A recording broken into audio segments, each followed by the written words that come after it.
Halo anak-anak, selamat pagi. Apa kabar kalian semua? Ibu berharap kalian dalam keadaan sehat ya. Nah, anak-anak, hari ini kita berjumpa lagi di pembelajaran tematik. Nah, hari ini kita masih belajar di tema 1 tentang organ gerak hewan dan manusia. Di subtema 2 tentang manusia dan lingkungan, kita masuk pada pembelajaran yang ketiga. Nah, bagaimana anak-anak? Apa kalian sudah siap untuk belajar? Kalau kalian sudah siap, yuk kalian simak video penjelasan dari Ibu ya. Nah, anak-anak, coba kalian perhatikan dua gambar yang ada di layar HP kalian masing-masing. Nah, kalian tahu apa gambar ini? Benar sekali, ini adalah gambar peta. Nah, tapi kok peta yang di atas sama peta yang di bawah berbeda ya? Nah, peta yang di atas atau yang warna biru itu adalah peta umum. Sedangkan peta yang di bawah, yang warna hijau dan abu-abu ini adalah peta khusus.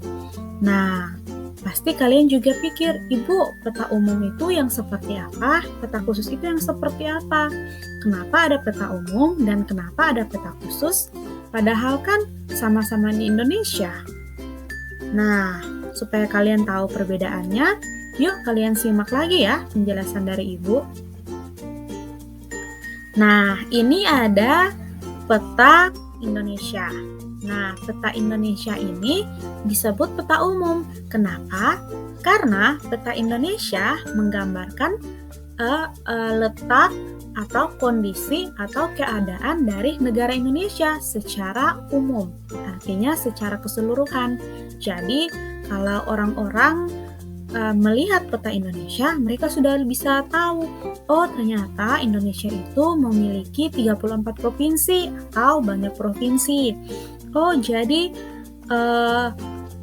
luas wilayah atau bentuk dari negara Kalimantan itu seperti ini. Sulawesi itu seperti ini. Oh, di Sulawesi itu ada kenampakan alamnya ini, kenampakan buatannya ini. Oh, Sulawesi letaknya di sini, Kalimantan letaknya di sini, Papua letaknya di sini, NTT letaknya di sini, Pulau Jawa, oh letaknya di sini. Dan dari peta umum ini, orang-orang juga bisa tahu, oh Pulau Kalimantan itu luas sekali. Pulau Sulawesi juga luas sekali. Pulau Papua juga luas, Pulau Jawa juga luas, dan seterusnya. Nah, itu yang disebut peta umum, karena peta umum itu adalah peta yang menggambarkan suatu daerah secara umum. Nah, di peta umum juga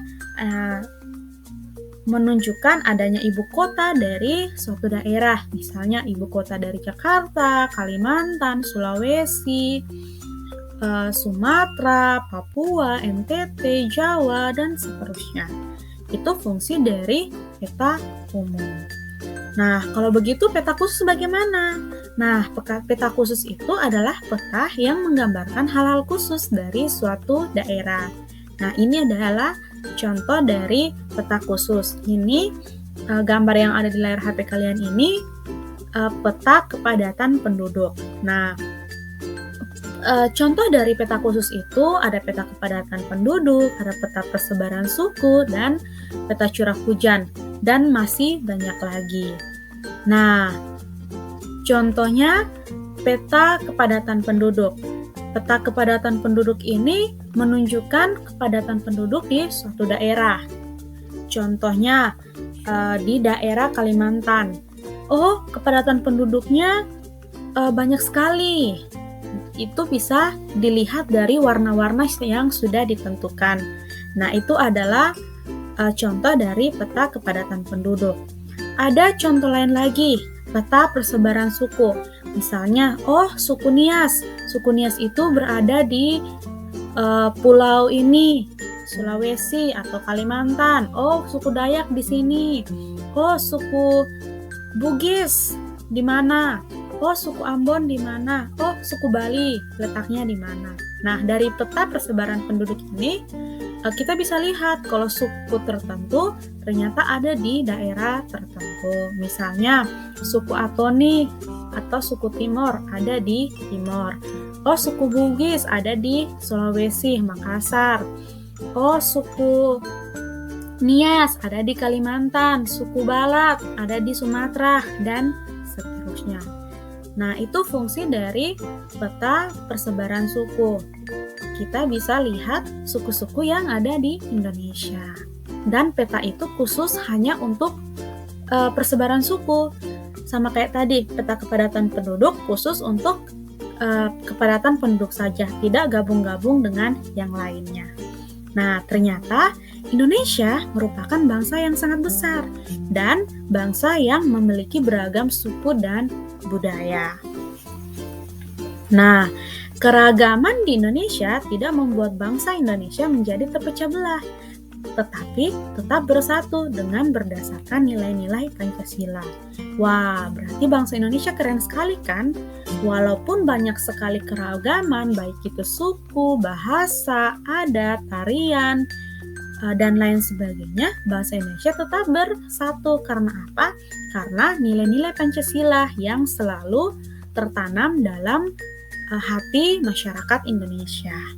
Nah, anak-anak, ternyata selain perilaku-perilaku yang sudah kita ketahui yang ada di setiap nilai-nilai Pancasila yang harus kita ketahui, ternyata ada juga loh perilaku yang tidak sesuai dengan nilai-nilai Pancasila yang harus kita hindari atau tidak boleh kita lakukan dalam kehidupan kita sehari-hari, baik itu di sekolah, di rumah, maupun di masyarakat. Nah, kira-kira apa-apa saja ya perilaku-perilaku itu? Yuk kita simak video penjelasan Ibu selanjutnya ya. Nah, di sini yang pertama itu di sekolah. Nah, di sekolah itu ada perilaku yang tidak sesuai dengan nilai-nilai Pancasila yang tidak boleh kita lakukan. Berarti harus kita hindari ya, karena perilaku-perilaku itu tidak baik. Contohnya apa saja? Yang pertama, memilih teman yang sama suku dan yang kaya. Itu perilaku yang tidak baik. Kita tidak boleh memilih-milih teman, tapi kita harus berteman dengan semua orang yang ada di sekolah. Nah, sikap yang kedua itu tidak mau meminjamkan peralatan sekolah kepada teman.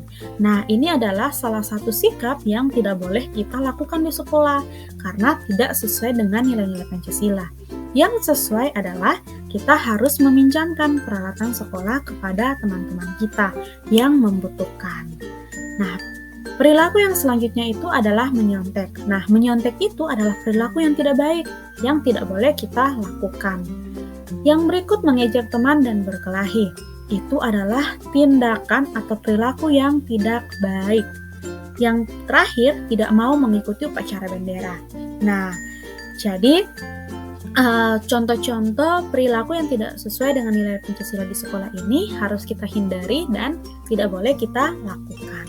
Yang berikut di rumah. Nah, ada juga perilaku yang tidak boleh kita lakukan di rumah yang tidak sesuai dengan nilai-nilai Pancasila yang harus kita hindari. Yang pertama itu tidak melaksanakan ibadah sesuai dengan agamanya, tidak mau berbagi makanan dengan anggota keluarga lain, bermalas-malasan, membantah orang tua, dan berbohong. Nah, kelima contoh sikap ini atau kelima contoh perilaku ini harus kita hindari dan tidak boleh kita lakukan di rumah. Karena apa? Karena tidak sesuai dengan nilai-nilai Pancasila. Nah, bagaimana? Apa kalian masih mau berbohong? Apa kalian masih mau membantah orang tua? Nah, tidak boleh lagi ya. Selanjutnya, ada di masyarakat. Nah, ternyata di masyarakat banyak juga loh perilaku yang tidak boleh kita lakukan. Karena apa? Karena tidak sesuai dengan nilai-nilai Pancasila. Yang pertama itu tidak mau menjenguk tetangga yang sakit. Nah, kalau ada tetangga yang sakit, kita harus menjenguk. Kalau kita tidak menjenguk, berarti kita tidak mencerminkan nilai-nilai Pancasila. Yang berikut, tidak mau mengikuti kegiatan kerja bakti. Nah, ini adalah sikap yang salah. Kita harus ikut kerja bakti di lingkungan masyarakat agar kita bisa berbaur, kita bisa mengenal orang lain, dan kekeluargaan itu bisa timbul karena kerja bakti. Yang berikut itu mengganggu tetangga yang sedang beribadah. Nah, ini adalah hal yang salah. Kenapa? Karena di lingkungan kita kan pasti ada bermacam-macam agama kan. Nah, sikap kita yang benar itu adalah kita menghormati agama lain yang sedang beribadah. Kita tidak boleh mengganggu. Karena apa? Karena itu tidak sesuai dengan nilai-nilai Pancasila. Yang berikut membuat keributan dengan tetangga. Nah, ini adalah tindakan yang salah. Apalagi sampai mencuri barang tetangga. Itu tidak sesuai dengan nilai Pancasila yang diajarkan kepada kita. Nah, bagaimana anak-anak? Apa kalian sudah tahu perilaku yang tidak sesuai dengan nilai-nilai Pancasila? Nah, kalau kalian sudah tahu, berarti kalian tidak boleh buat ya, baik itu di sekolah, di rumah, maupun di lingkungan masyarakat. Yang harus kalian lakukan adalah perilaku atau sikap yang sesuai dengan nilai-nilai Pancasila yang sudah Ibu ajarkan di pembelajaran sebelumnya. Nah, anak-anak, ternyata ada beberapa faktor yang membuat bangsa Indonesia menjadi bangsa yang sangat besar dan tetap bersatu. Yang pertama, faktor nilai-nilai Pancasila yang hidup di tengah-tengah masyarakat atau nilai luhur yang sudah ada di dalam hati masyarakat dari dulu sampai sekarang. Faktor yang kedua, wilayahnya yang sangat luas dan berupa kepulauan. Jadi, bangsa Indonesia itu adalah bangsa yang sangat besar dan banyak sekali pulau-pulaunya, sehingga bangsa Indonesia sangat besar. Walaupun banyak pulau, bangsa Indonesia tetap bersatu. Kenapa? Karena disatukan oleh Pancasila, yaitu dasar negara Indonesia. Faktor yang ketiga adalah letak geografis yang sangat strategis.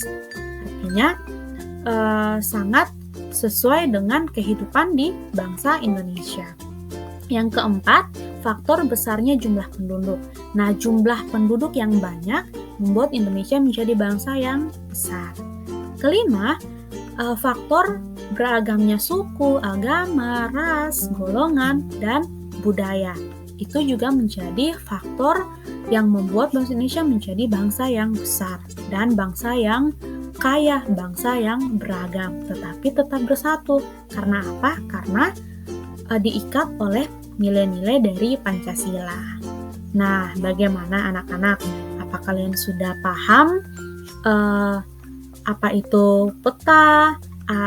Apa saja perilaku yang tidak sesuai dengan nilai-nilai Pancasila, baik itu di sekolah, di rumah, maupun di masyarakat, dan faktor yang membuat bangsa Indonesia menjadi bangsa yang besar.